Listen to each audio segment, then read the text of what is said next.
Assalamualaikum warahmatullahi wabarakatuh.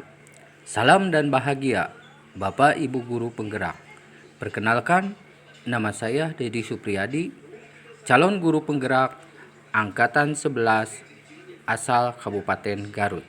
Dalam kesempatan ini, saya akan memaparkan atau menyampaikan tentang kesimpulan dan refleksi pemikiran Ki Hajar Dewantara.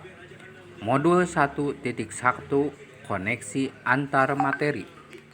Pendidikan dan pengajaran tidaklah sama. Pengajaran adalah bagian dari pendidikan. Menurut pemahaman Ki Hajar Dewantara, pengajaran adalah proses pendidikan dalam memberi ilmu untuk kecakapan hidup anak secara lahir dan batin.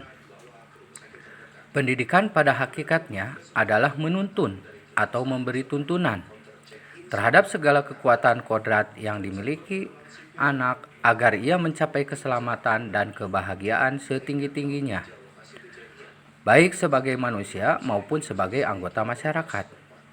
Pendidikan menciptakan ruang bagi murid untuk bertumbuh secara utuh, agar mampu memuliakan dirinya dan orang lain serta menjadi mandiri.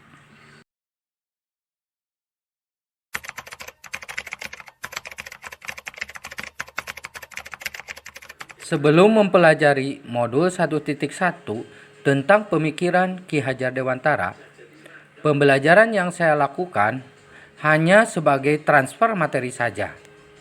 Sedangkan ketuntasan dalam penyampaian materi itu lebih penting daripada memahami karakteristik murid. Sementara untuk penilaian, saya hanya melihat nilai dari aspek kognitif saja.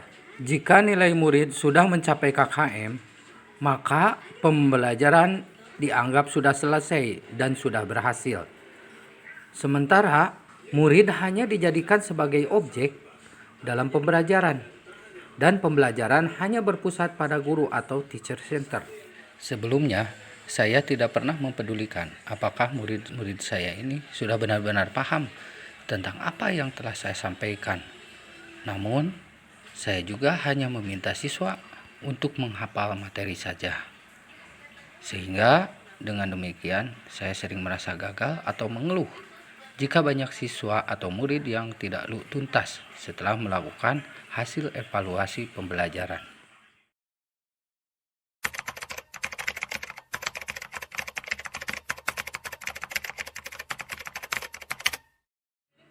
Namun, setelah saya mempelajari modul 1.1 tentang pemahaman atau pemikiran Ki Hajar Dewantara, saya menyadari bahwa apa yang saya pikirkan dan apa yang saya lakukan itu selama ini tidak tepat.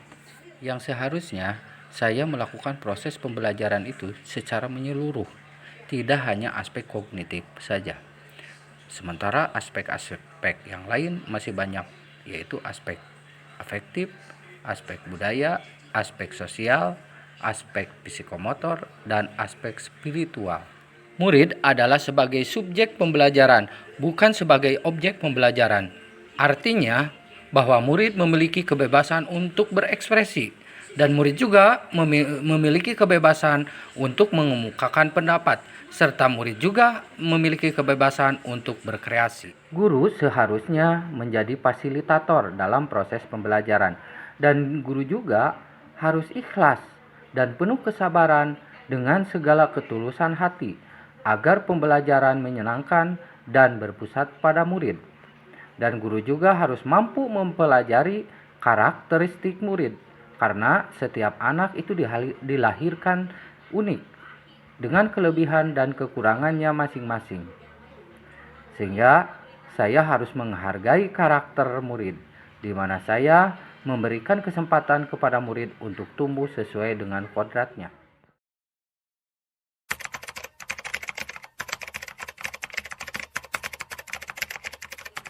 Yang segera dapat saya terapkan di dalam pembelajaran di kelas antara lain, yang pertama, merancang pembelajaran yang interaktif dan menyenangkan dengan melibatkan murid sesuai dengan metode study center.